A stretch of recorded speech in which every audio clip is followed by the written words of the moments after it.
Welcome back to Build the Weight Loss Practice of Your Dreams. We are on to a part 3 of our funnel discussion. So we started out with an overview about what a patient funnel is really, just really that sort of way for us to visualize how people find out about you, how they convert to a sale or they convert to becoming an active patient. And then we also talked a bit about the internal versus external funnels that may be at play in your practice or should be at play in your practice. Last week we talked about the top of the funnel, and today we are into the meat of the middle of your funnel. And the main problems that you can tell that you're having an issue with the middle of your funnel is that perhaps you have leads coming in and yet you still hear sort of crickets. You don't have people coming into the office, or there are no-shows, or they seem really interested, but they don't really convert into somebody who becomes an active patient or somebody who's really gung-ho about your products or services. And like I say, they just don't follow through on that sale. So that's where you know you have some issues with the middle of your funnel. The middle of your funnel is really where you are communicating with your patients. You're sort of nurturing them along. And like I say, there are people coming to your practice. They already have a referral, or they have heard from their physician or a friend or someone who loved what it is that you have to offer. And they are just ready to become a patient of yours. But for those that are still evaluating their options, particularly with bariatric surgery, we'll see this, and also with medical weight loss, of course, or people who are utilizing other aesthetic services or things like that. They're doing research and they are trying to decide who is the best fit for them. And so the middle of your funnel is where you help them identify the fact that you are the ideal fit for them, if you are the ideal fit for them and they're the ideal fit for you. So how do we do this? Well, first, before we get into how do you do it, let's talk a little bit about some more of the problems that you may be seeing in your practice from this. So the common problems that happen to cause this is the fact that perhaps you had a great message out there, but it didn't necessarily resonate with them, or it came on a little bit too strong. It's almost like you were trying to get married while you were still dating, that sort of thing. So it might have come on a little bit too strong. So we need to make sure that we're looking at that messaging. And when people come in, it's really important to know how'd you find out about us? What made you pick up the phone? What made you message us? How did you end up coming to our practice? That helps guide what's really working well and what maybe you shouldn't be continuing. So that's one of the problems, is that maybe the message just didn't resonate, or it just didn't came on a little bit too salesy. So that could be for a variety of reasons. It could be perhaps, you're sharing some more about all menopause and yet the person isn't really in menopause, or you're talking a little bit more about some of the problems with people of the highest weight or the lowest weight, and so they can't relate to that. I've had this happen before, where somebody came in and they started to think that really all we served were people who didn't have much weight to lose, and that we couldn't identify with them, which couldn't have been farther from the truth. It just happened to be when they were there, the few people that were in the waiting room had lost a lot of weight.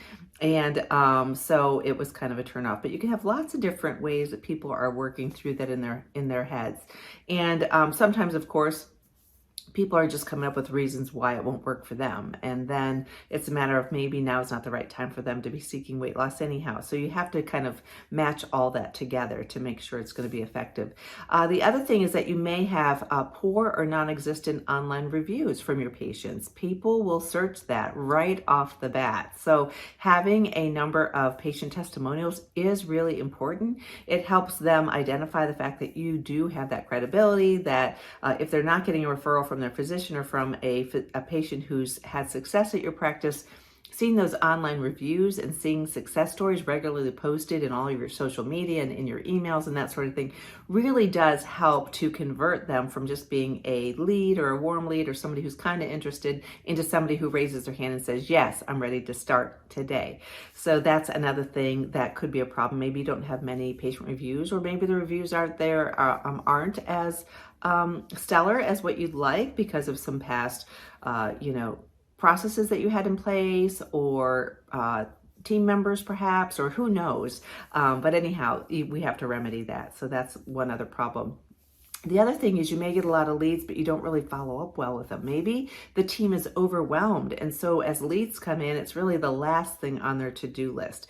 There are so many patient trackers out there that can help with this. It actually helps keep them listed into different segments so that you can actually track it very, very carefully. And you as the clinician or the administrator or just the team member can pull up at a moment's notice and know where people are. Did they just send one request? Have they been going back and forth? Are they a surgery patient and they're in the midst of all their processes, getting things done so you can submit it to insurance for authorization? Are they somebody who didn't have the rider for weight loss surgery and now needs to be have the discussion about self-pay surgery? So you can see that really, really clearly, and it helps from people just getting not really having that follow-up. And I can tell you this, that I know every practice is a little different, but our practice and the people that I work with, this is something that sets you apart from your competition. I don't know how many times, and you probably see this, you'll get a call from somebody and they're like, gosh, I reached out to these other practices or these other options and no one ever got back with me. Or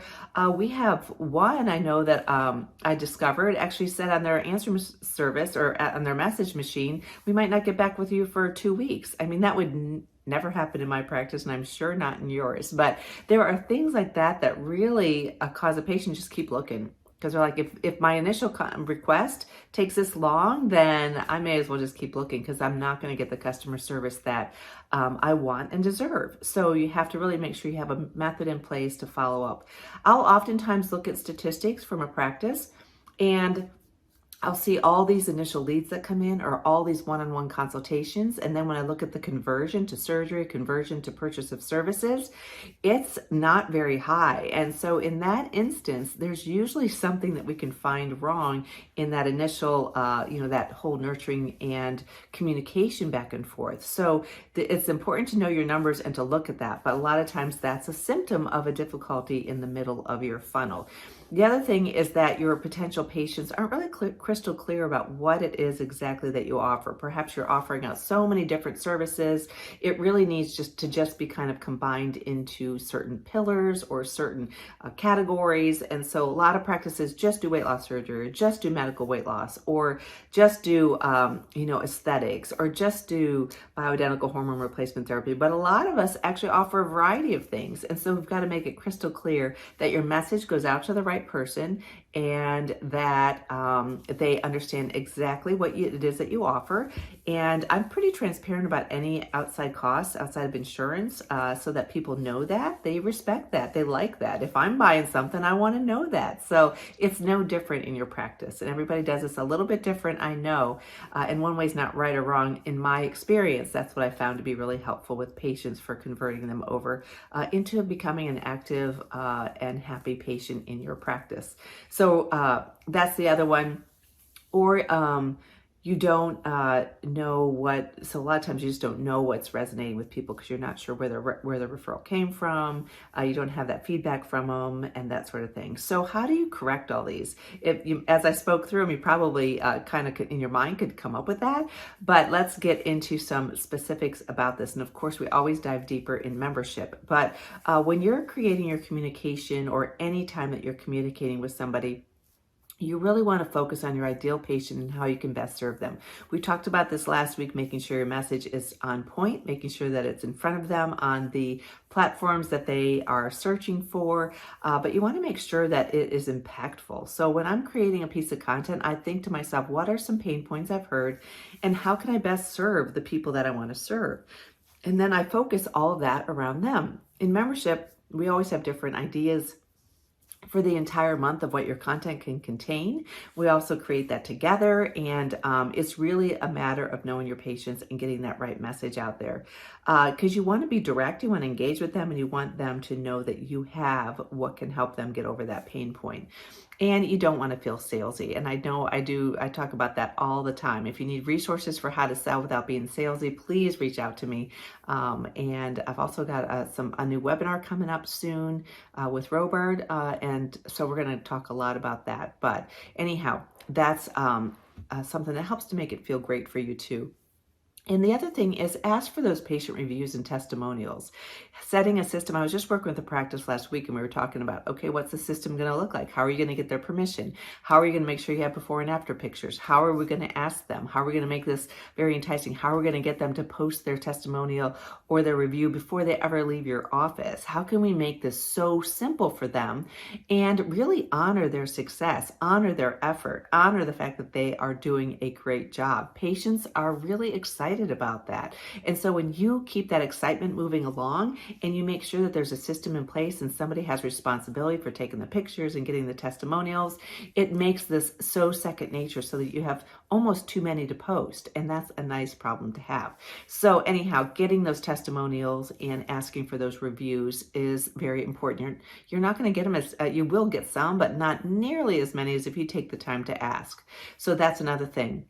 You want to make sure that you're doing. The other thing is as leads come in and as people raise their hand and say they're interested in what it is that you have to offer, having a system in place to keep all of their contact information in one place and to track that, a patient tracker, so to speak. You can do it on an Excel spreadsheet. I've done that for many years. I help patients or help practices set that up, but there are other automated ways that you can do that. I've come across a really great one as of late.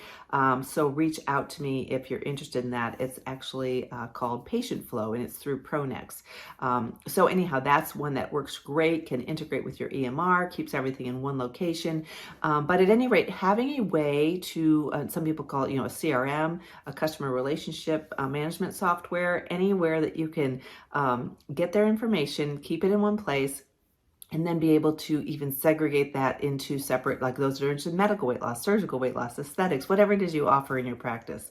So having a way to track that so that you can really have your messages very more customized to them is going to really help for that.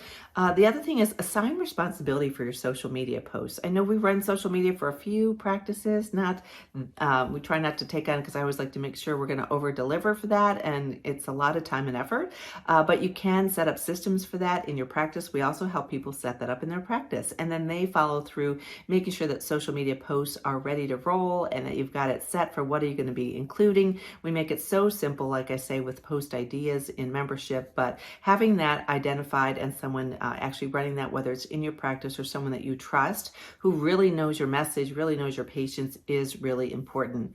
The other thing is to keep it simple and fun and engaging. People want to know about you and your team members and your patients and how you're doing things and the success that you're seeing. So sharing that in a very fun and exciting way is really important. With all the tools available via apps or Canva, there's so many easy ways to do that. So if you're not sure, reach out to me. We can help set that up in your practice.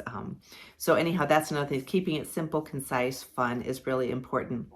And then, of course, tracking your results. If you have a paid ad campaign, make sure you're tracking more than just impressions. That's not going to get you very far unless it's turning into new patients for you, because you're not going to be able to serve as many people as you want to if you don't have a way to track where your referrals are coming, where you need to thank your referring sources with a referral program, or just thank them, period. They're very grateful for just a thank you. And then also recognizing where it is that you don't have referrals coming in that you might be able to acquire more for.